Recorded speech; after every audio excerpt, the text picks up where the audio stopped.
Hi guys, this is an update on my Pothos Pearls and Jade, and it has been over 6 months ago. She is a very slow grower, and I did have to learn how to care for her because she is my first Pothos with the very light variegation. And let's do a close-up on that.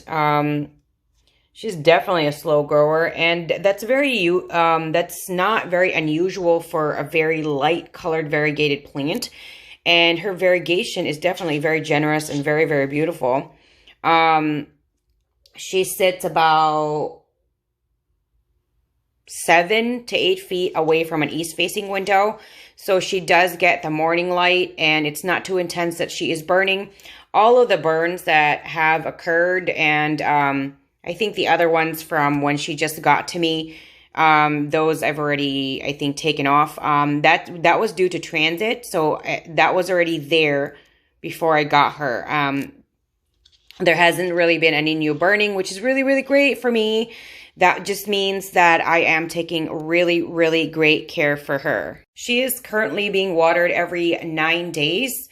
And I always make sure that the top part, when I do touch it, the soil doesn't stick to my fingers. And that's how I water her. And currently it's in every 9 days. It could probably be a little bit more.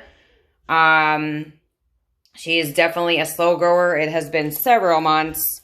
And as you could see, these are definitely like new leaves right here. You can tell by the vine where it ends. And if you're new to like variegated plants, very light variegated plants, that's very typical. Very light variegated plants, you know, the more variegation, the less the plant can absorb the light. So of course, the less that they could actually grow.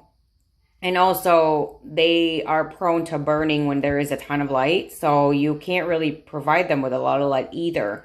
So just, you know, patience really does benefit from these kinds of variegated plants. I use the Schultz potting soil. That's my current favorite brand and type of soil.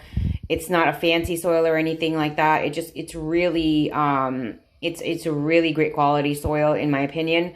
And that is what I use. Everything that I do water for her is going to be in the description section.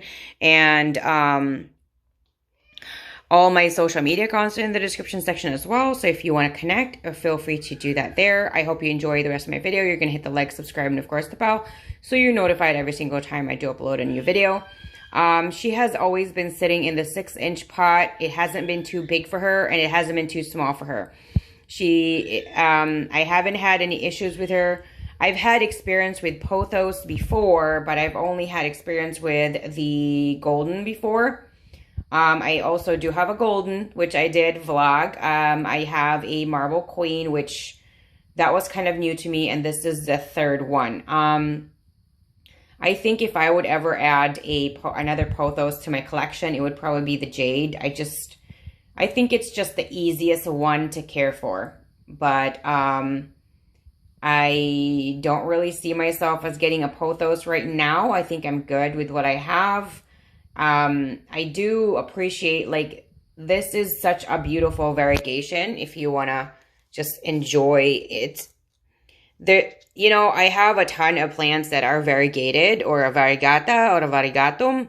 That would just, you know, basically means it's a mutated plant. But for my Pothos, in regards to the pattern and the variegation and the look, this is definitely my favorite. I mean, just look at this one.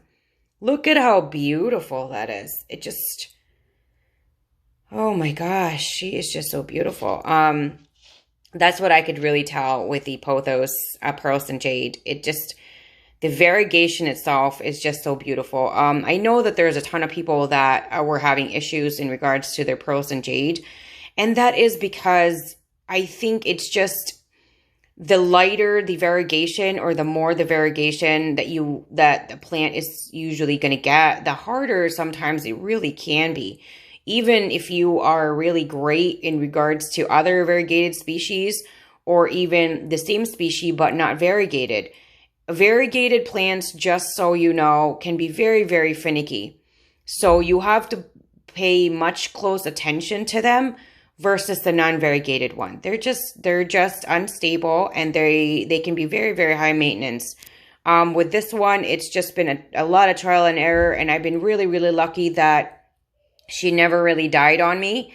That can happen, and I have killed plants. Granted, it is a small percentage in my collection, but that can happen, especially for a newer plant, and I just, you know, kind of assumed that it will do as well as my other plants. And everywhere that I've looked on the care instructions or the care guide was just misleading. I would follow the directions that it comes with. I would follow the directions that I find on the internet, on certain websites, and they just failed on me. So after a few of those, I've just stopped doing that. I do read them just to kind of see supposedly what you kind of need to do. And then after, I just observe myself on a daily basis with a new plant. If you are kind of new when it comes to the plant world or house plant world, indoor plant world, what I would suggest in regards to a very new variety or a new species that you get, try not to overwhelm yourself and get more than even one. I would suggest get one and then give it, you know, weeks to see if it is doing really great. Then maybe after a few weeks, maybe get another plant.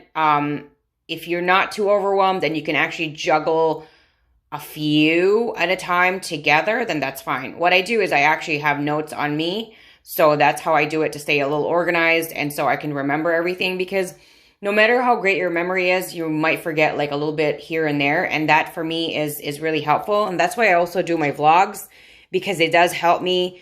Plants always change. They're always evolving, and their care, especially with the amount of water, the frequency of the water, that is the number one thing that will change. So, you know, I always try to take notes for me, because I always want to make sure all my plants are very healthy. And currently I do have, I don't even want to say the number, but I am in the 3 digits in regards to the amount of my house plants right now. And to have that many, you really have to be very organized. I think even when you have like 5, you should be organized, because you don't want to be cocky and say, "Oh, I only have 5."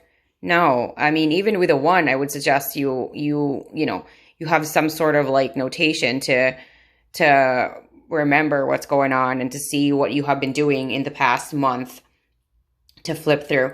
So anyway, if you guys have any comments, suggestions, or you want to chit chat for this particular plant, let me know down in the comment section. Again, everything that I use to water for this particular plant, every time I do water her, is in the description section, just like my social media accounts. I hope you enjoy, that you hit the like, subscribe, and of course the bell, so you're notified every single time I do upload a new video.